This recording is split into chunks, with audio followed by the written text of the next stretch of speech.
নমস্কার বন্ধুরা, welcome to cricket and football hub. তো বন্ধুরা, এই ভিডিওর থাম্বনেল এবং টাইটেলটা দেখেই তোমরা বুঝতে পেরে গেছো এই ভিডিওটা কোন টপিক নিয়ে হতে চলেছে। সেহেতু এই ভিডিওটা একটু না স্কিপ করে তোমাদের পুরোটা দেখার অনুরোধ থাকলো। আর যদি ভিডিওটা ভালো লেগে থাকে তাহলে অবশ্যই তোমরা এই ভিডিওতে একটা লাইক দিয়ে আমাদের চ্যানেলটাকে সাবস্ক্রাইব করে রেখো, কারণ তুমি কিন্তু এখানে তোমার প্রিয় দলের সমস্ত রকম খেলার খবর সবার আগে পেয়ে যাবে। তো চলো আর দেরি না করে আজকের ভিডিওর মেন টপিকগুলো নিয়ে আলোচনা শুরু করা যাক। তো ভিডিওর শুরুতেই সকল মোহনবাগান সমর্থকদের জানাই ঐতিহাসিক 29শে জুলাইয়ের অনেক শুভেচ্ছা ও অভিনন্দন। সো ফার্স্ট অফ অল যদি গতকালের হয়ে যাওয়া ডুরান্ড কাপের ম্যাচ নিয়ে কথা বলা যায়, তো গতকাল ডুরান্ড কাপের গ্রুপ বি এর প্রথম ম্যাচে মুখোমুখি হয়েছিল diamond Harbour FC versus Mohammedan sporting. গতকালের ম্যাচের প্রথমার্ধে 1-0 গোলে মোহামেডান স্পোর্টিং এগিয়ে থাকলেও দ্বিতীয়ার্ধে 2 গোল করে ম্যাচে কামব্যাক করে ডায়মন্ড হারবার, এবং দ্বিতীয়ার্ধের অ্যাডেড টাইমের একদম শেষ মিনিটে মোহামেডান স্পোর্টিংয়ের গোলরক্ষকের সামান্য ভুলে গোটা ম্যাচে মোহামেডান স্পোর্টিংয়ের দুর্দান্ত লড়াইয়ের ফল কিন্তু হাতছাড়া হয়ে ডুরান্ডের প্রথম ম্যাচে জয় তুলে নেয় ডায়মন্ড হারবার। গতকাল মোহামেডান স্পোর্টিংয়ের জুনিয়র ছেলেরা ডায়মন্ড হারবারের বিরুদ্ধে দুর্দান্ত লড়াই দেয়, তবে গতকালের ম্যাচটাতে মোহামেডান স্পোর্টিং তারা কিন্তু জয় পেতেই পারত, বা গতকালের ম্যাচটা ড্র হলে ম্যাচের ফলাফলটা কিন্তু ন্যায্য হতো। তবে শেষ পর্যন্ত গিয়ে ম্যাচটা থেকে 2-1 গোলে জয় তুলে নেয় ডায়মন্ড হারবার। আর গতকালে জয় পেয়েই ডায়মন্ড হারবার তারা কিন্তু আপাততভাবে গ্রুপ বির টপ পজিশনে চলে এলো। আর এই গ্রুপ বিতে মোহনবাগানের সাথে ডায়মন্ড হারবার এফসির কিন্তু বেশ ফাইট আমরা দেখতে পেতে চলেছি, এবং এই দুই দলের মধ্যে যে কোনো এক দল তারা কিন্তু গ্রুপ বি থেকে টপ করে পরবর্তী রাউন্ডের জন্য কোয়ালিফাই করতে চলেছে। সেহেতু শেষ পর্যন্ত গিয়ে গ্রুপ বি থেকে টপ করে কোন দল পরবর্তী রাউন্ডের জন্য কোয়ালিফাই করে সেটাই কিন্তু দেখার বিষয় হবে। তো বন্ধুরা, তোমরা কমেন্ট করে জানিও গ্রুপ বি থেকে কোন দল টপ করে পরবর্তী রাউন্ডের জন্য কোয়ালিফাই করতে পারে বলে তোমার মনে হচ্ছে। এই বিষয়ে তোমাদের মতামতটা কিন্তু অবশ্যই নিচে কমেন্ট করে জানিয়ে দিও। তো এবার পরবর্তী আপডেটটা বেরিয়ে আসছে আমাদের জাতীয় দলকে নিয়ে। ভারতীয় ফুটবলের নতুন হেড কোচ কে হতে চলেছে তা নিয়ে কিন্তু এখনও পর্যন্ত চূড়ান্ত সিদ্ধান্ত নিতে পারেনি এআইএফএফ। তবে এর মাঝেই সেই নতুন কোচের প্রথম প্রতিযোগিতার সময়সূচি কিন্তু নির্ধারিত হয়ে গেল। যেমনটা গতকাল জানা গেছে, 2025-এর কাফা নেশন কাপে মালয়েশিয়ার পরিবর্তে অংশগ্রহণ করতে চলেছে ভারত, যেখানে ভারতের গ্রুপের বাকি 3টে দল থাকছে ইরান, আফগানিস্তান এবং তাজিকিস্তান। খুব সম্ভবত আগামী 29শে আগস্ট তাজিকিস্তানের বিরুদ্ধে ম্যাচ দিয়ে এই টুর্নামেন্টের অভিযান শুরু করতে চলেছে আমাদের জাতীয় দল। এরপর 1 সেপ্টেম্বর ইরানের বিরুদ্ধে এবং 4 সেপ্টেম্বর আফগানিস্তানের বিপক্ষে ম্যাচ পড়তে পারে আমাদের জাতীয় দলের। সেহেতু নতুন কোচের আন্ডারে এই সর্বপ্রথম টুর্নামেন্টে আমাদের জাতীয় দল কতটা ভালো পারফরমেন্স আমাদের উপহার দিতে পারে সেই দিকেই কিন্তু এবার নজর থাকবে আপামর ভারতীয় ফুটবল প্রেমীদের। এবং যেমনটা খবর, আগস্ট মাসের প্রথম অথবা দ্বিতীয় সপ্তাহের মধ্যেই এআইএফএফের তরফ থেকে আমাদের জাতীয় দলের জন্য নতুন কোচের নাম ঘোষণা করা হবে। আর নতুন কোচের পদের জন্য অনেকটাই কিন্তু এগিয়ে রয়েছে আমাদের স্বদেশি কোচ খালিদ জামিল। আর এই টুর্নামেন্টে এটাও দেখার বিষয় হবে নতুন কোচ তিনি সুনীল ছেত্রীকে রেখে স্কোয়াড গঠন করেন নাকি সুনীল ছেত্রীকে বাদ দিয়ে নতুন প্লেয়ারদের সুযোগ করে দেয়। তো বন্ধুরা, তোমরা কমেন্ট করে জানিও সুনীল ছেত্রীকে কি আগামীতেও আমাদের জাতীয় দলে কন্টিনিউ করানোটা ঠিক হবে, নাকি ভবিষ্যতের কথা মাথায় রেখে নতুন প্লেয়ারদের তৈরি করে নেওয়াটা বেটার হবে। এই বিষয়ে তোমাদের মতামতটা অবশ্যই নিচে কমেন্ট করে জানিয়ে দিও। তো এবার পরবর্তী আপডেটটা বেরিয়ে এসছে 48 বছর বয়সী ভারতীয় কোচ বিনো জর্জকে নিয়ে, যিনি 2022-23 মরশুম থেকে ইস্টবেঙ্গলের জুনিয়র দলের হেড কোচ এবং সিনিয়র দলের ভারতীয় সহকারী কোচ হিসাবে নিযুক্ত রয়েছেন, এবং ইস্টবেঙ্গলের জুনিয়র দলকে নিয়ে দুর্দান্ত কাজও কিন্তু করে চলেছেন এই কেরালিয়ান কোচ বিনো জর্জ। গত 26 তারিখ ডার্বি জয়ের পর কোচ বিনো জর্জ কিন্তু একটা বড় মন্তব্য করেন সংবাদ মাধ্যমের সামনে। তিনি বলেন ইস্টবেঙ্গলের সাথে তার এই মরশুমেই চুক্তি শেষ হয়ে যাচ্ছে, এবং ইস্টবেঙ্গল ম্যানেজমেন্ট তারা কিন্তু এখনও তার সাথে চুক্তিবৃদ্ধির বিষয়ে কোনোরকম আলোচনা করেনি। তবে তার কাছে ইতিমধ্যেই আই লিগ থেকে বেশ কিছু দলের হেড কোচের পদের জন্য অফার এসেছে। এর পাশাপাশি সদ্য আই লিগে প্রমোট হওয়া দল তথা ডায়মন্ড হারবার এফসির তরফ থেকেও তাকে অফার পাঠানো হয়েছে। সেহেতু ইস্টবেঙ্গল ম্যানেজমেন্ট তারা তাদের এই সফল কোচ বিনো জর্জকে আগামীতেও দলে ধরে রাখার জন্য তার সাথে নতুন করে চুক্তিবৃদ্ধি করে নাকি বিনো জর্জ সে আগামী মরশুমে আই লিগের কোনো দলের হেড কোচের পদের জন্য যোগ দেয় সেটাই কিন্তু দেখার বিষয় হবে। তো যাই হোক, এবার পরবর্তী আপডেটগুলো বেরিয়ে আসছে মোহনবাগানকে নিয়ে। তবে মোহনবাগানকে নিয়ে আপডেটগুলো শেয়ার করার আগে তোমাদের কাছে একটাই অনুরোধ রইল, তোমরা যারা যারা আমাদের এই ভিডিওটা দেখছো কিন্তু এখনও পর্যন্ত আমাদের ভিডিওতে একটাও লাইক করোনি বা লাইক করতে ভুলে গেছো, তারা অবশ্যই আমাদের এই ভিডিওতে একটা লাইক করে দিও।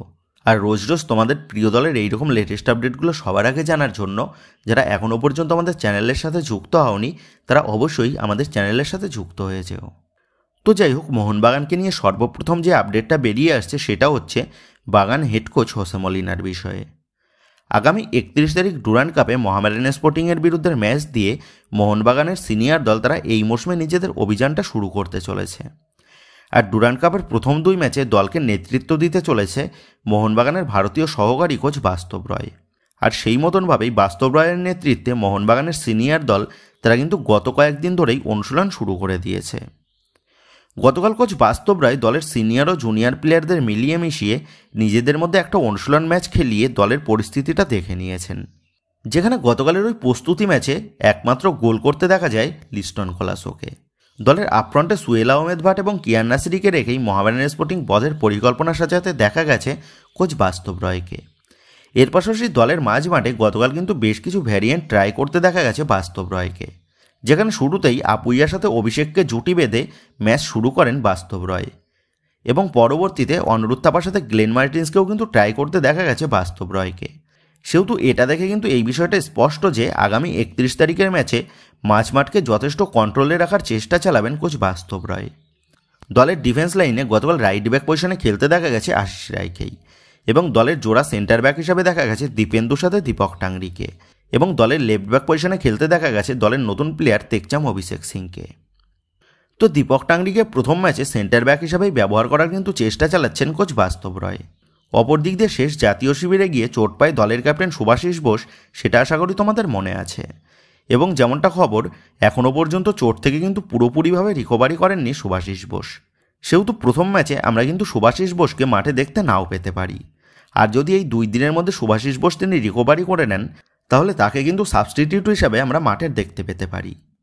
তবে গতকালের অনুশীলন ম্যাচের স্কোর লাইনের নিরিখে এটা বলা যায় দলের গোল স্কোর পজিশনে সুয়েল আহমেদ ভাট এবং কিয়ান নাসিরি তাদের দুজনকেই কিন্তু এখনও অনেকটাই খাটতে হবে, কারণ প্রথম 2 ম্যাচে এই 2 জনের ওপরই গোলের জন্য তাকিয়ে থাকতে হবে বাগান সমর্থকদের। তো এবার প্রশ্ন হচ্ছে কোচ হোসে মলিনা এবং তার কোম্পানি বা বাকি সহকারী কোচেরা কবে ভারতে এসে দলের দায়িত্বভারটা তুলে নেবে। তো এই বিষয়ে আপাততভাবে যেমনটা আপডেট, আগস্ট মাসের 1 তারিখেই কলকাতায় চলে আসবেন কোচ হোসে মলিনা এবং তার সহকারী কোচেরা এবং ডুরান্ডের দ্বিতীয় ম্যাচে তথা 4 তারিখ বিএসএফ ম্যাচে তাকে দলের ডাগ আউটে দেখা না গেলেও ডায়মন্ড হারবার এফসি ম্যাচ থেকেই কিন্তু দলের ডাগ আউটে আমরা দেখতে পেতে চলেছি কোচ হোসে মলিনাকে। তো তোমরা জানো আপাততভাবে আইএসএলের বিষয় নিয়ে এখনও কোনোরকম নিশ্চয়তা না পাওয়ার জন্য ACL2 এর অভিযান শুরুর আগে এই ডুরান্ডকে প্রস্তুতি ম্যাচ হিসাবে দেখছে বাগান ম্যানেজমেন্ট। সেহেতু ACL2 এর মতন গুরুত্বপূর্ণ টুর্নামেন্টের আগে কত তাড়াতাড়ি মোহনবাগান দলের প্লেয়াররা নিজেদেরকে মানিয়ে নেয় সেটাই কিন্তু দেখার বিষয় হবে। তো যাই হোক, এবার লাস্ট আপডেটটা বেরিয়ে আসছে মোহনবাগানকে কেন্দ্র করে নতুন প্লেয়ারের আপডেটের বিষয় নিয়ে। তো তোমরা জানো এই মৌসুমে মোহনবাগান ম্যানেজমেন্ট খুব বেশি নতুন প্লেয়ারের ডিলে ইনভলভ হয়নি, কারণ ইতিমধ্যেই মোহনবাগানের স্কোয়াডটা কিন্তু অলমোস্ট কমপ্লিট। চলতি মৌসুমে এক বিদেশি হিসাবে রবসন রবিনো এবং স্বদেশিদের মধ্যে তেকচাম অভিষেক সিং, কিয়ান নাসিরি এবং মেহতাব সিংয়ের ডিলে ইনভলভ ছিল বাগান ম্যানেজমেন্ট। আর এই 4 প্লেয়ারের মধ্যে 2 প্লেয়ারকে কিন্তু ইতিমধ্যেই নিজেদের দলে চূড়ান্ত করে নিয়েছে মোহনবাগান। এছাড়া রবসন রবিনোর ডিলটাও কিন্তু প্রায় চূড়ান্ত, সেহেতু শুধুমাত্র বাকি রয়েছে মেহতাব সিংয়ের ডিলটা। তবে এর মাঝেই যেমনটা আপডেট বেরিয়ে আসছে, 2 জন নতুন ভারতীয় প্লেয়ারের ডিলে কিন্তু নতুন করে মুভ করেছে বাগান ম্যানেজমেন্ট। তবে সেই 2 প্লেয়ার দলের ফার্স্ট চয়েসের জন্য না হলেও তাদের দুজনকে দলে নিয়ে দলের বেঞ্চকে কিন্তু আরও শক্তিশালী করে নিতে চাইছে বাগান কর্তারা। তবে সেই 2 জন প্লেয়ার কারা সেই বিষয়ে কিন্তু এখনও কোনোরকম আপডেট মেলেনি। তবে যতটা আপডেট, ওই 2 প্লেয়ারের মধ্যে একজন রাইট সাইডের প্লেয়ার হতে পারে, মানে রাইট ব্যাক বা রাইট উইং ব্যাক পজিশনের প্লেয়ার হওয়ার সম্ভাবনাটা কিন্তু প্রবল, আর অপরজন মিডফিল্ড বা আপফ্রন্ট পজিশনের প্লেয়ার হতে পারে। তো এই 2 প্লেয়ারের বিষয়ে আবারও নতুন কোনো আপডেট বেরিয়ে আসলে অবশ্যই কিন্তু তোমাদের জানিয়ে দেব। তবে তোমরা কমেন্ট করে জানিও বর্তমানে মোহনবাগানের স্কোয়াডের নিরিখে মোহনবাগান দলে কোন 2 পজিশনের জন্য প্লেয়ার প্রয়োজন। এই বিষয়ে তোমাদের মতামতটা অবশ্যই নিচে কমেন্ট করে জানিয়ে দিও। তো বন্ধুরা, এই ভিডিওতে এই আপডেট কটা নিয়েই তোমাদের মধ্যে আলোচনা করার ছিল। তো আশা করি ভিডিওটা তোমাদের ভালো লেগেছে। তো যদি ভিডিওটা ভালো লেগে থাকে তাহলে ভিডিওতে লাইক দিয়ে চ্যানেল সাবস্ক্রাইব করে পাশে থাকা বেল আইকনটা অবশ্যই প্রেস করে দিও।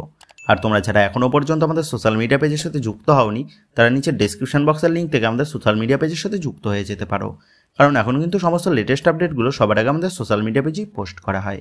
আর তোমরা এখন ফেসবুক এবং ইনস্টাগ্রামে গিয়ে তোমরা আমাদের এই চ্যানেলের নাম লিখে সার্চ করলেও তোমরা কিন্তু আমাদের ফেসবুক এবং ইনস্টাগ্রাম পেজটাও খুঁজে পেয়ে যাবে।